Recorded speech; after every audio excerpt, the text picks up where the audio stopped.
qonun nima uchun kerak degan savol bor. Konstitutsiya nima uchun kerak? Konstitutsiya kuchsizlarni kuchlilardan himoya qilish uchun kerak.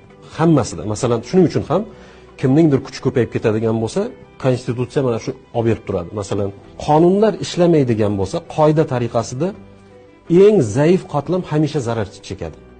Ichki ishlar idoralari prokuraturaga borib bunaqa ish qila olmaydi. Chunki ularda undan ko'proq kuch bor. Bankka unaqa ish qila olmaydi. Chunki bankda pul bor.